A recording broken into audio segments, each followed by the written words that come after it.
galera, eu sou o Bruno de Palma e hoje eu quero conversar com vocês sobre um dos maiores ícones da Idade Média, a espada.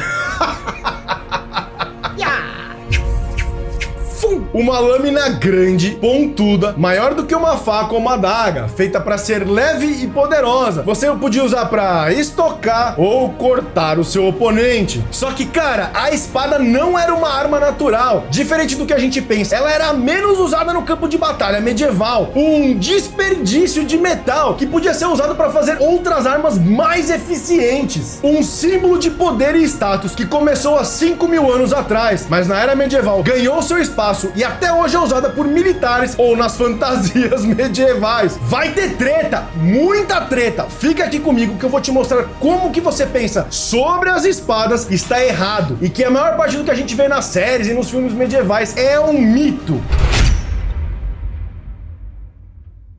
Antes da gente começar a falar mal das espadas, a gente tem que saber de onde ela veio e como ela se transformou até chegar na Idade Média. E tá na cintura de todos os cavaleiros medievais, assim como eu, tem minha espadinha aqui. As primeiras espadas encontradas eram feitas de cobre ou bronze, metais que são muito moles e frágeis. Então a sua lâmina não tinha mais do que 60 centímetros. Um dos primeiros exemplares foi encontrado onde hoje é a Turquia, datado de 3.300 a.C., parecendo mais como uma adaga um pouco mais longa. Na mesma época, no Egito, surgiu uma espada chamada kopech, uma evolução dos machados usados em guerra. Parecia um gancho com uma lâmina e era usada para prender o braço do oponente ou tirar o seu escudo, além de meter a porrada. Assim, vemos que a espada surge como uma variação de outras armas, como as adagas e os machados, podendo ser uma forma de lança mais mortal. Isso porque as lanças são basicamente umas adagas num espeto, uma pequena lâmina colocada numa vara para prolongar sua distância de ataque para atingir o oponente sem chegar perto. A mesma proposta das espadas, só que a espada era muito difícil de fazer. O pouco metal que se encontrava e conseguia fundir podia ser mais bem aproveitado em outras armas menores, mais eficientes e mais letais. Muitas civilizações antigas passaram toda a sua história sem produzir nenhuma espada. Mesmo assim, óbvio, a espada foi produzida em vários lugares do mundo. Na Ásia e na África eram comuns as lâminas de apenas um gume e curvadas, que eram usadas para golpear, como os facões. E na Europa ficou mais comum a espada com 2 gumes, uma lâmina de cada lado, e retas, que eram usadas mais para estocar, como a espada grega chifos, que para ser mais leve, ela era fina no meio e se alongava aqui na pontinha. Quando o mundo transita da era do bronze para a era do ferro, o metal das armas fica mais resistente, menos quebradiço. Assim,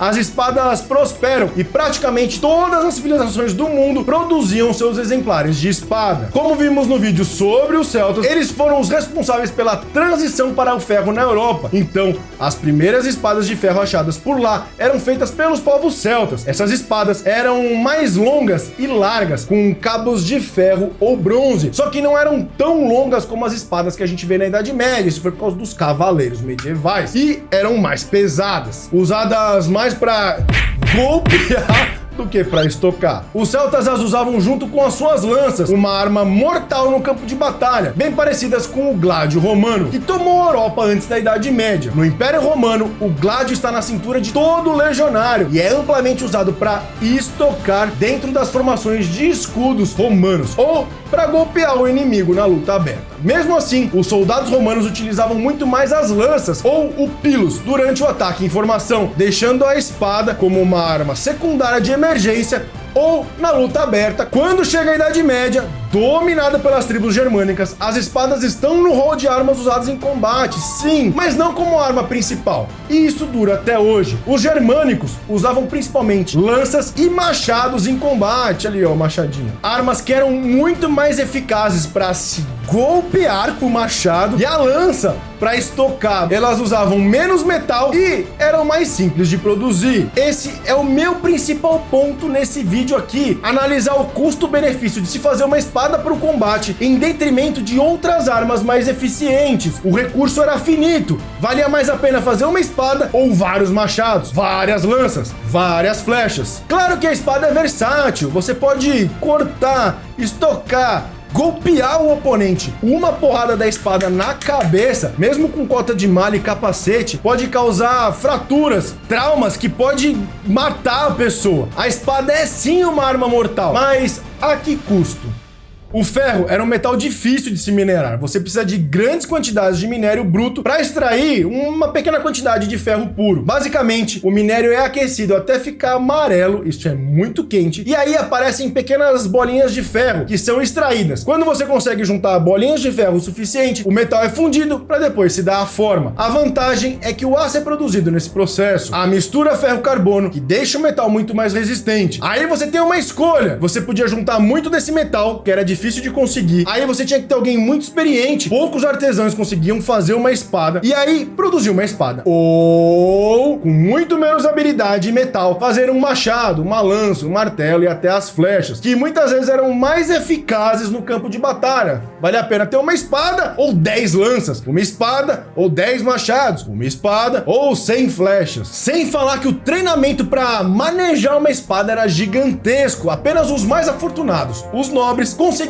dominar a sua técnica. Então, durante a Idade Média, as espadas se tornaram mais um símbolo de poder. Quem carregava uma espada provavelmente era um nobre que tinha dinheiro para comprar e tempo livre para treinar. Se você tivesse de boa lá na sua vilinha, se fosse um camponês, tá lá vivendo a sua vida, chega um maluco com uma espada na bainha, você já sabia que era uma pessoa importante e ia prestar o devido respeito, mesmo sem aquela pessoa ter dito uma palavra. Um símbolo vale mais do que 1000 palavras. Os vikings já sabiam disso. Haroldo I da Noruega comprou várias espadas lendárias para presentear os seus apoiadores. Você já ouviu falar das espadas Ulfberth? Grandes reis e imperadores tinham grandes espadas lendárias. Quanto maior o prestígio do nobre, mais adornada e de certa forma mágica eram as suas espadas. Eu falo sobre tudo isso nesse meu vídeo aqui, sobre as top 10 espadas mais lendárias e mágicas da Idade Média. E eram reais, cara. Caralho, cuzão. Não é à toa que as espadas também eram usadas nas cerimônias de homenagem, onde o vassalo prestava sua lealdade ao suzerano. A espada era usada como um símbolo de poder do suzerano. Também nas nomeações dos cavaleiros medievais, a espada era usada naquele famoso movimento de pôr a espada no ombrinho, sabe? Um servo não tinha dinheiro ou capacidade para usar uma espada. A maior parte dos combatentes medievais usavam outras armas, como machados e lanças. Até os cavaleiros medievais tinham a espada como uma arma secundária, usando principalmente as lanças em seus cavalos, e depois que desciam, usavam machados, martelos de guerra e outras armas de contusão. Aliás, foram os cavaleiros medievais que tornaram a espada famosa na Idade Média, mas como um símbolo de poder e status, não a arma principal, como a gente tá falando aqui. Isso ninguém te fala aqui na internet. Eu nunca vi ninguém batendo tanto na espada que nem eu. Um símbolo que na verdade é super estimado em toda a cultura medieval. E como esse vídeo vai gerar muita discórdia, eu preciso mais do que nunca do seu like aqui embaixo e a sua inscrição, porque pra mim o que vale é a história e a verdade contra os mesmismos que todo mundo fala. Valeu!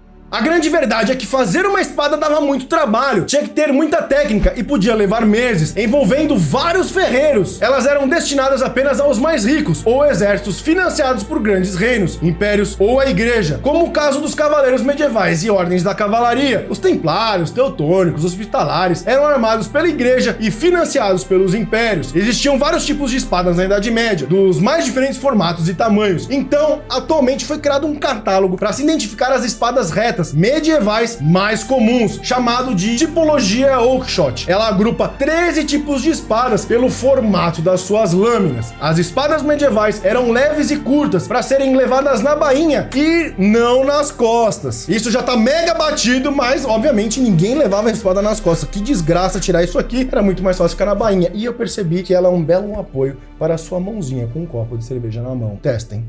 É, realmente. Então, as espadas eram leves e relativamente pequenas. Elas só ficaram longas para poder dar a possibilidade do cavaleiro usar em cima do cavalo. As espadas longas de 2 mãos existiam, mas elas não eram práticas. Em cima do cavalo, como é que você ia usar uma espada de 2 mãos? E fora do cavalo, para que você ia usar uma espada contra um cara que estava lotado de armadura da ponta do pé à cabeça? Então as espadas longas de 2 mãos eram pouco usadas no campo de batalha. Eram mais enfeites ou para serem exibidas nos torneios medievais. Na Baixa Idade Média, você já sabe o que é isso, se viu meu vídeo sobre o feudalismo. Basicamente, todo mundo usava armadura no corpo, cota de malha e até as armaduras de placa. A galera parecia um tanque de guerra medieval. Assim, as espadas eram ineficazes no combate. Onde você ia cortar? Não tem, vai cortar o que aqui, cacete? Era muito melhor usar um martelo de guerra, um machado, um porrete ou qualquer arma para dar porrada e abrir a armadura. Quando a espada era usada, o combatente tinha que procurar pontos sem coberturas de armadura no inimigo para poder estocar. Então nos filmes que você vê o herói dando uma espadada no inimigo, chega e faz assim, cheio de armadura no corpo, e o cara cai ali e morre na hora, a maior ficção do universo. Você não ia morrer na hora, cortou, morreu. Cara, quando você se corta lá, machucou, cortou com a faca cozinhando, você morre na hora? Não, nem o cara da Idade Média, óbvio, se enfiasse no meio da cabeça, morre. Tudo errado nesses filmes. E pior, os combates com espadas não eram nada parecidos com o que a gente vê nos filmes, totalmente encenados e barulhentos. Um combate real, cara, era quieto. Cada oponente tinha que se concentrar para achar a melhor oportunidade de atacar o oponente. A luta acabava rápido e era muito mais brutal. Não era interessante ficar batendo uma espada na outra, você queria dar porrada no cara. Além disso, quem tinha uma espada cuidava dela como se fosse um carro hoje em dia. Uma espada era cara, muito cara, e ela podia salvar a sua vida no campo de batalha. Então, uma espada na Idade Média estava sempre polida e afiada, não estava suja, preta, cheia de fuligem, sei lá. Só essa espada é preta, porque é de mentira, é de plástico. Na Idade Média, as espadas eram polidas, assim como as armaduras e a porra toda. Se não era o nobre que fazia isso, porque o nobre não trabalhava, ele tinha seus servos e escudeiros que davam conta do trabalho. Aliás, muitas espadas tinham uma lâmina que quase era cega, porque elas tinham a intenção só de estocar, como as rapieiras e os foretes. O meio cavado das espadas não era pra escorrer o sangue, como todo mundo diz aí na internet, mó baboseira isso, mas sim pra aliviar o peso, deixando fino no meio que não precisava tanto de metal e mais grosso na ponta, onde que recebia a porrada, assim diminuindo o peso da espada. Cara, imagina você tem que carregar uma espada por horas no campo de batalha, cansa demais. A espada tinha o quê? 1,5 kg, 2 quilos às vezes, porra, cansava demais, velho. Quando a pólvora surge e toma os campos de batalhas medievais no século XV, é aí que a espada vai pro buraco mesmo, mas só no seu uso prático, porque na era moderna o simbolismo cresceu ainda mais. Espadas de competição começam a aparecer, como o rapier e o florete que eu acabei de falar. A esgrima se tornou um esporte popular. Durante séculos a espada esteve na bainha dos combatentes, como uma arma secundária. Dos celtas às guerras modernas, um símbolo de poder e prestígio. Quem aí nunca viu um líder militar famoso segurando a sua espada? De Júlio César a Napoleão Bonaparte. Ainda vemos líderes extremistas mostrando suas espadas hoje em dia, orgulhosamente, como um símbolo do seu poder, que talvez não tenham entre as pernas. Muitas cerimônias militares usam as espadas também. Você viu vários soldados com espadas na bainha, ou até tirando, fazendo alguns movimentos, lá no enterro da Rainha Elizabeth II. E vai ver uma espada lendária na coroação do próximo rei inglês, o Charles, que eu mostrei nesse vídeo aqui sobre as top 10 espadas lendárias e mágicas da Idade Média. E se a espada não é a arma principal, qual que era então? Eu falo nesse meu vídeo aqui sobre as top 10 armas medievais mais mortais. Obrigado por estar comigo aqui até o final, você é foda, falou! Que desgraça!